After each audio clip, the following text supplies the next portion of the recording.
Hello everyone, we're just joining you today. I'd like to wish you sort of a Merry Christmas before we go into Christmas. I shall probably be doing that a few times. Now we hope to do a live TikTok or a live Facebook video over the Christmas period between Christmas and the New Year. So hopefully you'll be able to join us and see what my guide has to say, some questions that you can ask, etc., etc. So this afternoon, Tom will be talking to Jonathan and asking him a few questions. So we hope you enjoy this video and we shall begin. All right.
Hello everyone.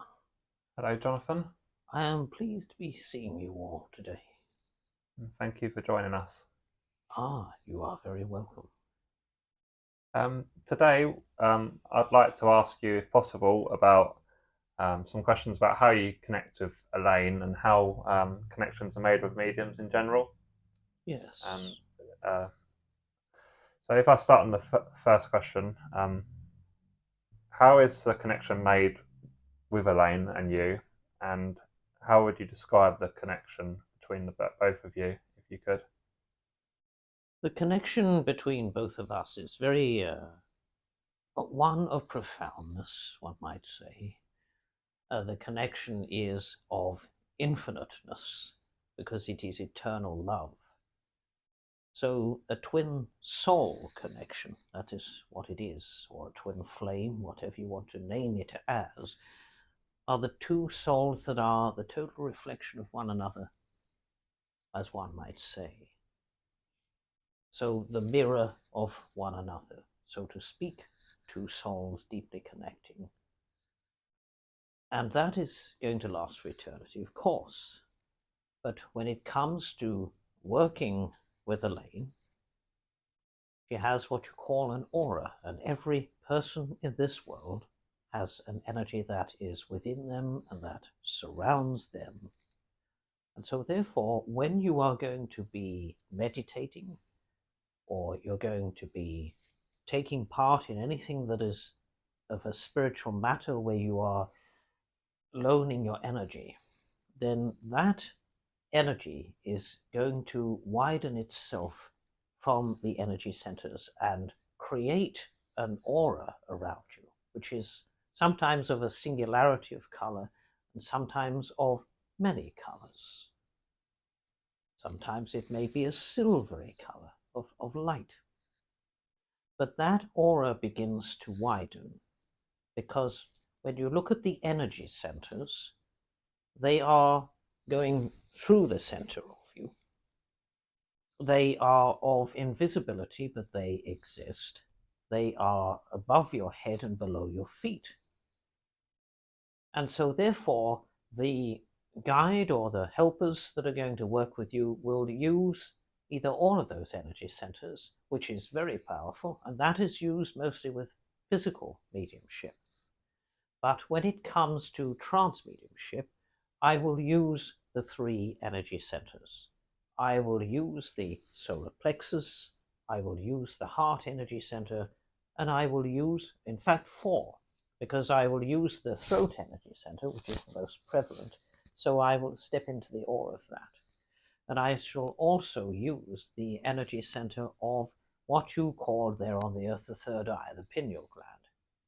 So therefore, all those colors will light up and the aura will widen, and I will step into that aura.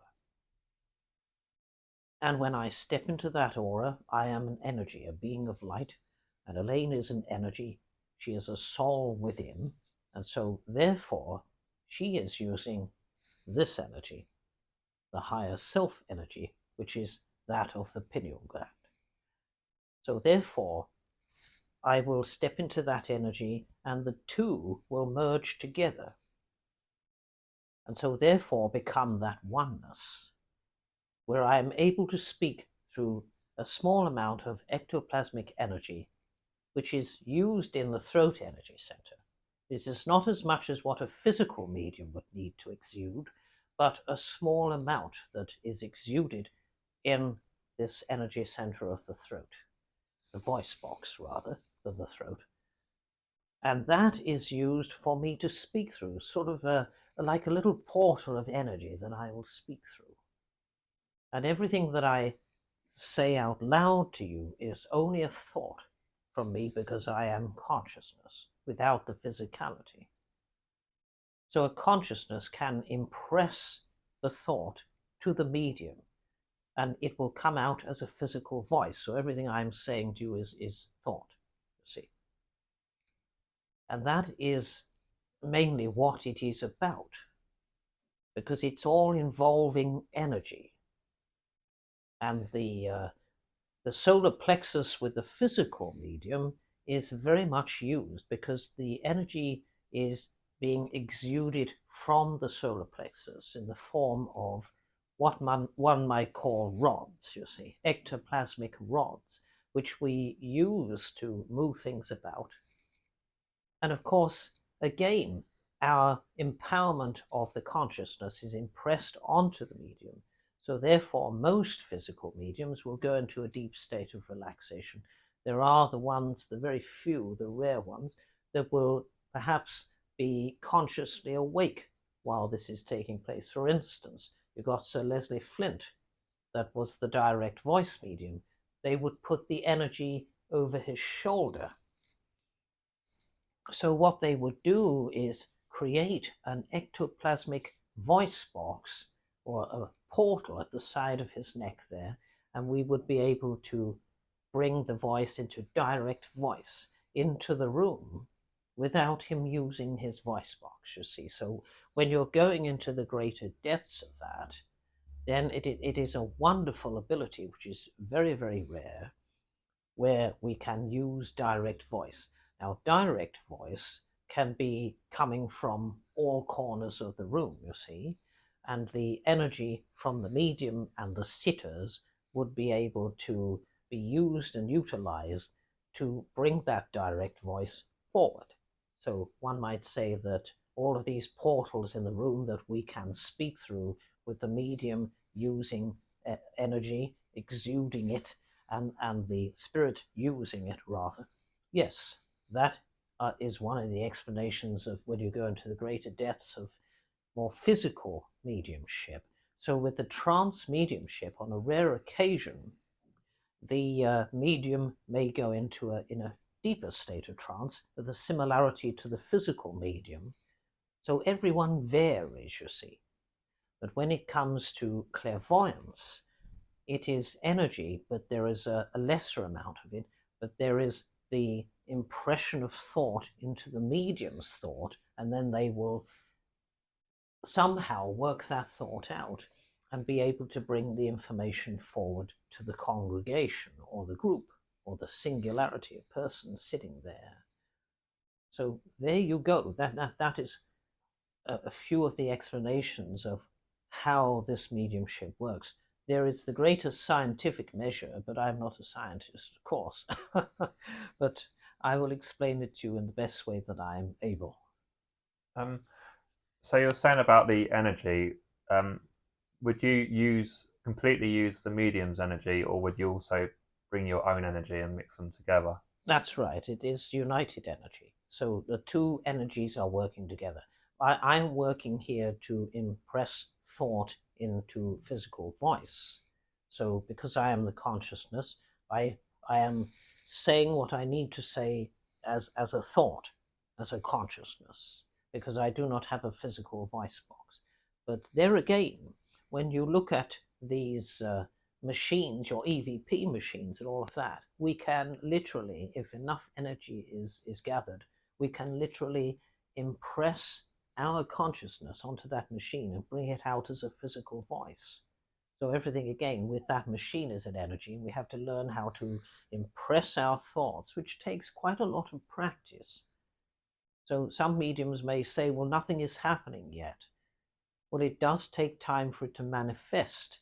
And of course, we need the dedication of the medium, the right energy. It is depending on what we have. Now, when it comes to physical mediumship, then it is very much once the medium has gone into that state of mind where they are deeply relaxed, then we can take over, so to speak. We don't possess that person, but we stand fully in that energy and we are able to utilize it with the amount of ectoplasm that we have. And a lot of people are saying that the energy is changing with that, but it's always going to remain the same. It's not photoplasm or anything of that nature. No, it is. It has always and always will be this ectoplasmic sort of energy that can be photographed in the right light. So, would you say it takes more energy to achieve physical mediumship, and is it more complex for the spirit to achieve through the Yes, medium? yes, very much so. And quite often you will have a group of souls that will come through to assist, you see, so they all dedicate their energy to it and they all want to get through, but there is only one medium and sitters there. But over the years they have learned to utilize the energy, learned to work with the built up energy with the medium's dedication and development. And so therefore you may get days or evenings when the physical medium is going to sit and nothing happens, where there is at that point in time there is not the right amount of energy from the sitters or the medium for us to be able to manifest movement of objects or any direct voice or materialization. There could be enough energy for what you call the mediumship materialization is needing a lot of that. But when it comes to other forms of mediumship where the spirit is going to form a face over the medium's face, then that requires lesser of an amount because it is more appertaining to trance mediumship then. Okay. When you step into the medium's aura, are you able to feel their emotions, or is it just an energy to you? We know about their emotions because we are emotion and you are all emotion. So we sense those emotions from the medium and the medium will sense our emotions. But our emotions are only upon love. They are the subject of love. So we will make them feel safe and loved. and grounded at the same time. But we also rely on their trust. And sometimes the ego mind will edge its way in and hold back a little bit, you see. But the trust is greatly required if one was to let go. And imagine being held in your mother's arms, or covered up in a nice warm bed. Then you can let go to these things. But it does take time, you see, because the ego is always going to be present and trying to knock on the door and say, well, we're not quite ready for that yet. But eventually it comes about. And if one is naturally having this ability, it is bound to happen at some point. So I would say don't give up on it. Okay. While you're connected with Elaine, how do you go about protecting her, or how do other spirits go about protecting mediums while in trance or physical? Yes. Well, one has to sit in a positive manner. So if the medium is going to sit, if they were severely depressed, it's not a good idea for them to sit because they're not in the right state of mind. But if one is thinking positive thoughts and prayer and protective thoughts and looking to the positivity of the mediumship, then that's going to be fine. We will work on protecting them because we are the spirit guide. But if there is something to be learned from a form of negativity in a certain place, then they will overcome that. Yes, but we are here to protect them. We are here to love them and help them on their journey that they had planned to go on. Most of you say that you have a gatekeeper. Well, the gatekeeper is actually the guardian angel that is with you. Yes. So they will say, who can come in and who cannot, and the guide will assist in that too. Thank you. You mentioned about going back. You mentioned about twin flame connection. You often say about people meeting their twin flame on Earth. Um, do they have a connection the whole time they're both on Earth before they've met, or after if they've separated for some reason? Do they retain that connection forever? Yes, they On do. Earth? It is constant. It is eternal, infinite connection that can never be broken. I would say it's closest to the godlike perception of love. The empowerment of that and how it would make you feel in an instant would say to you that you would know that it was different to the earthly love. It is a spiritual love. And some of those who meet in life as twin souls on this earth will usually end up working together spiritually. They will usually be united, and they will usually have very much of a similarity of traits with their life patterns. And they will know each other from old. They will feel it deep down inside of themselves. Their higher selves will know that soul and recognize them straight away. You also mentioned about ego. Is there ever times where you've had to deal with Elaine's ego getting in the way, and how Yes, yes. is there anything you can do about that, or is it just the medium that has It, to it deal with is. that? It's just the medium that has to learn to overcome that. It takes time, and we have all of the time in the world. We know that the medium is going to take some time to put the ego aside, one might add. And she has given me a few talkings too, but we understand that. We do not go away and desert that person. We stay with them, and we understand that it is frustrating in the physicality with the ego to learn how to relax and let go and to trust in what is to be.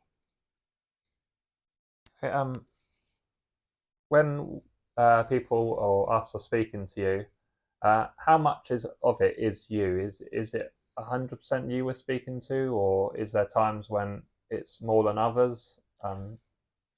It is When you depending on the state of mind that Elaine is perhaps in. Sometimes, as I say, the ego can knock and say, well, no, hold back there. So we are blending the two. You see, we're the higher self of this person, the medium, and the higher self of the spirit guide. are going to blend somewhat. But if there is doubt there, that's when the ego interferes, you see. So you cannot block it out completely, because your mind is always going to be a part of it. Part of your essence, your personality is there, and part of ours is there. So the two combine. But the more that medium, that person lets go, then more of us can come into it, you see. But we are using the medium's higher consciousness to work through. So we've got to rely on that trust. Is it easier for the medium spirit guide to work with them than other spirits? We I, do see other spirits speak through Elaine. yes, I would say so in certain situations. If there was a twin, as Elaine has a twin, she would find it easy to speak through Elaine because they are very closely combined. But it is a lot easier for the spirit guide to learn how to speak because they are the main guide, and the other helpers may have to work a bit more on learning how to speak. Or if they are a little more advanced in it, then, and the medium is again trusting, then they may find it easier to speak. Okay. You mentioned about physical mediumship. What would you say the difference is between trance, the way that trance connection is made, and clairvoyance? Trance and clairvoyance can go together. As you know, I sometimes give messages of the loved ones should they choose to come through and connect with us. So the two can combine, yes. Sometimes trance is just appertaining to philosophical speaking about the spirit world and life, etc. So yes, one might say that the two can be combined, or the guide may work on just this philosophical speaking. Okay. Does connecting with the medium get easier with time and practice? Is that something that needs to happen? Yes, certainly. The more the medium lets go and dedicates their time, we understand you cannot be there all day, but meditation is a wonderful asset when it comes to connecting with any form of mediumship, but especially trance and physical mediumship. Yes. Would you say it's easier to have a stronger connection when there's a large number of energies in the room, like a Yes. circle environment? Yes. If you've got a circle environment, or you've got a group of people that have come to watch, then you have their energy which is being put towards the medium, and that is being utilized as well. So it can make the mediumship more prevalent. It is depending on the energy that we have, you see. If you've got a room full of people and half of them are not particularly paying attention, or they are a little bit doubtful of these things, that can also have an effect on it. Yeah. Can a medium's connection with spirit weaken over time with things like such as age and energy and things like that? It, it is always going to be strong.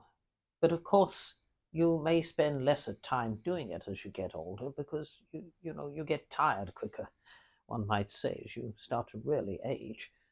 But I think that determination will sometimes keep it going. And you said about the aura. Is that always there, or does that just come into play when working with spirit? The aura is narrowing once the medium comes back to her normal self. But when she is going into the altered state of mind, which is a form of self-hypnosis, then that begins to expand. So if you were to take aura photography and you were to take a photograph of the medium in the normal state, then the aura would be much narrower. If you were to take an aura a photographic picture of the medium in a trance state, or a physical phenomena medium, then it would be very wide. Okay. Well, thank you, Jonathan. Unless you have anything else to say, that would be all our questions. Well, We I have. think that we would all like to wish you a Merry Christmas, but I will probably be saying that again when I talk to people after your Christmas and the New Year. I will be wishing them a Happy New Year. But yes, may your celebrations be wonderful, and may you unite with each other and enjoy life. Thank you. God bless you all.